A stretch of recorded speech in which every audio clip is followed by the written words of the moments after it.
ക്രമ number 3 അവതരിപ്പിക്കുന്നു. കാവല നാടകം ആരംഭിക്കുന്നു.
ഈ ഭ്രാന്തനെ ഇവിടെ പറഞ്ഞുവിടാം. നാളെ കമ്പനിയിലെ വലിയ സാറന്മാര് ഇങ്ങോട്ട് വരും. ഈ കാടും ഈ കുളവും നിന്റെ അച്ഛന്റെ ഈ ഒരുമിച്ച വാളം കണ്ട് പണം തരാതിരിക്കില്ല. ഇത് വെറുമൊരു മണ്ണല്ല പോലെ കോടികളാണ്, കോടികൾ. എനിക്കും ഈ അന്ധവിശ്വാസങ്ങൾ വലിയ താല്പര്യമൊന്നുമില്ലതാണ്. ഒരു ഗ്രാമീണ നിലനിർത്തുകൊണ്ട് ഈ നാടിന് എന്ത് പുരോഗതി ഉണ്ടാകാൻ? ഒരു കെമിക്കൽ ഫാക്ടറിയുടെ വരികയാണെങ്കിൽ എത്രയോ ചെറുപ്പക്കാർക്കൂടെ ജോലി കിട്ടും. നമ്മുടെ കണക്കിനെല്ലാം തീരെ ചെയ്യും. പക്ഷേ അച്ഛനെ പറഞ്ഞ് സമ്മതിക്കുക അത്ര എളുപ്പമല്ല. അച്ഛൻ എപ്പോഴും പഴയ കാലത്ത് തന്നെയാണ് ജീവിക്കുന്നത്. നിന്റെ അച്ഛനെ ഭ്രാന്താണ്. കാലം മാറിയത് അയാളറിയുന്നു. ഈ വാളം ചെറുപ്പം വെച്ച് തുള്ളിയ നിങ്ങൾക്ക് ജീവിക്കാനാകുമോ?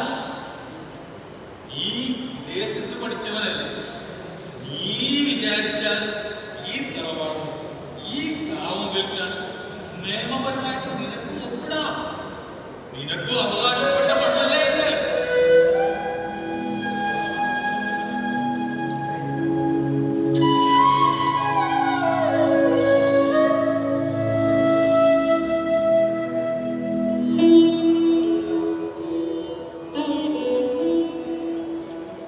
എന്റെ കുട്ടിയെ നിന്റെ അച്ഛന്റെ നെഞ്ചിൽ ചവിട്ടി എന്ത് വികസനമാണ് നിനക്ക് വേണ്ടത്? നീ ജനിച്ചതും വളർന്നതും ഈ കാവിന്റെ തലനിലല്ലേ? ഈ കാവൊഴിഞ്ഞാൽ ദേവി നമ്മുടെ കുടുംബത്തിന്റെ ആഴ്ച തീരുമെന്ന് നിനക്കറിയില്ലേ? പുഴ വറ്റും, കുളം വറ്റും. ദേവിയുടെ കോപം കൊണ്ട് നമ്മൾ ചുട്ടുചാവുന്നാകും. അമ്മേ, ഐശ്വര്യം കൊണ്ടൊന്നും വരുന്നറിയില്ല. പണ്ടത്തെ പോലെ ഒന്നല്ല. നമുക്ക് ലക്ഷങ്ങളുടെ കടമുണ്ട്, ലക്ഷങ്ങൾ. അമ്മയുടെ ചികിത്സക്ക് പണം വേണം. എന്റെ പഠിപ്പിന് വാങ്ങിയ കടം അതൊക്കെ ഒന്ന് വീട്ടണ്ടേ? ഈ ആചാരങ്ങൾ നമ്മെ എവിടെ കൊണ്ടെത്തിച്ചു? ഈ നാട് മാറുകയാണ്, നമ്മളും മാറണം. ലക്ഷങ്ങളാണ് കമ്പനിക്കാർ തരുന്നത്. ആ പണം കണ്ടില്ലെന്നെങ്കിൽ എനിക്കാവില്ല.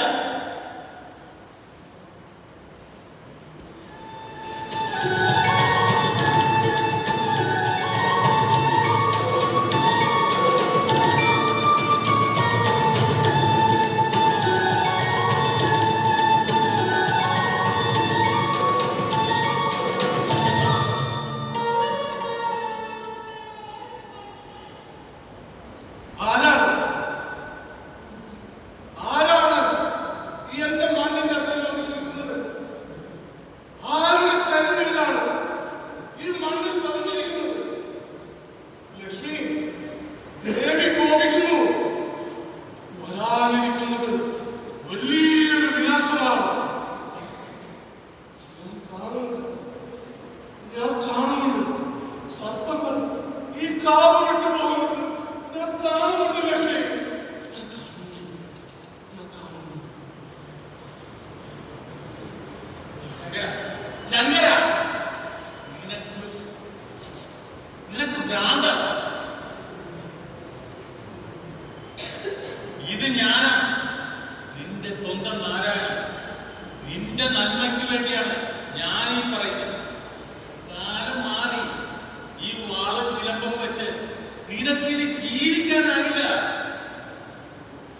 ഈ ആധുനിക യുഗത്തിൽ ദൈവത്തിന് വേണ്ടത് കാവല്ല, വേഗത്വം. പണമുണ്ടെങ്കിൽ നമുക്ക് ദൈവത്തെ വാങ്ങാം ശങ്കര. നീ നിന്റെ വീട്ടുപറമ്പിലെ കാവിലിറ്റ പണമുണ്ട് കൊട്ടാരം പണിതില്ലേ? എന്നിട്ട് എന്തുണ്ടായി? നിന്റെ മക്കൾ നിന്നെ ഉപേക്ഷിച്ചു പോയില്ലേ?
ഹാജരാക്കും.